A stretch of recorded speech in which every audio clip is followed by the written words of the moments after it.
Hi, I'm here at naririto ako at naghahanda ng mga ingredients para sa aking baked chicken.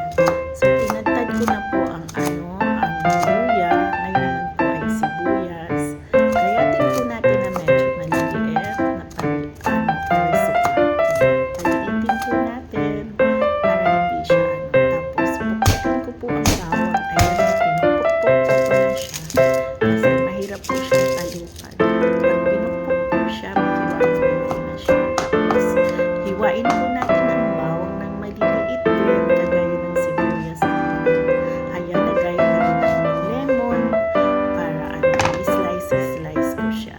So, ayan, nagpukpok na rin ako ng Spray butter on the pan. In-pulverize ko Line siya. up the orange Nilagyan ko ng butter slices. sa aking pan. At inilatag ko ang red salt, sliced lemon, tapos nilagyan ko ng asin. Ayan. Lagyan ng asin Sprinkle sa ilalim. Tapos, i-garnish siya ng butter, garlic, at Add saka 1/2 teaspoon turmeric. turmeric powder.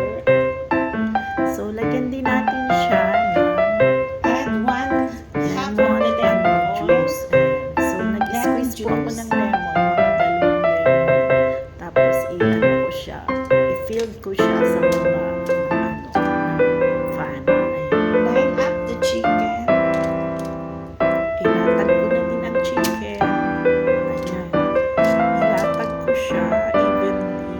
Makita niyo po. Garlic. Malinis na po yung manok. Ayan. Tapos lagyan ko na naman siya ng bawang. Ng luya.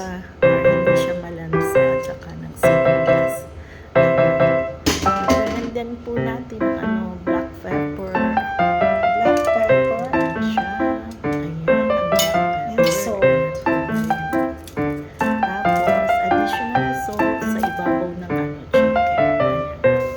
And Massage additional evenly. massage. Ayan. Massage Massage natin many para times, mas evenly. mga katawan. Massage as like you are massaging your body. Ayan. Ayan. Massage natin. Paulit-ulit. Massage. Para po tumiin Then add the lemon juice, the remaining lemon juice. Ayan, ilagay na natin ang lemon juice. So, ngayon po ay Add your i-cover green natin potato. siya ng foil. Potatoes. Ayan. Tapos, ilagay din ang potato. Ayan, kung gusto niyo Add mag-add green po ng chilies. potato o carrots o chilies. Ayan, ilagay na. Marinate it for 15 minutes. Then, preheat the oven at 350 degrees and grill. So, Yan na, thank marinate po you. natin siya. Add little bit olive oil. 1 or 2 hours. And huwag po natin kalimutan lagyan ng kaunting olive oil para hindi siya Then, cover it with oil. Cover it. marinated chicken. Lagyan na po siya ng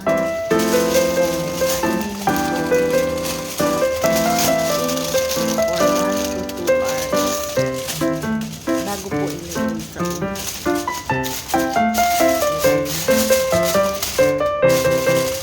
Ayan siya. Tapos, ipagin po ang oven at 350 degrees. Ayan. 350 degrees po i-preheat ang oven. Bago po natin ilagay yung chicken, kailangan mainit po ang oven. So, hintayin lang po natin na mainitan ang oven. Set aside po natin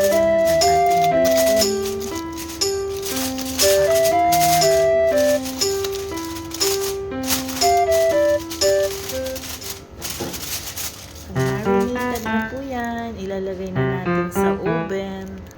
Ayan. Ayan ang itsura niya, ganyan.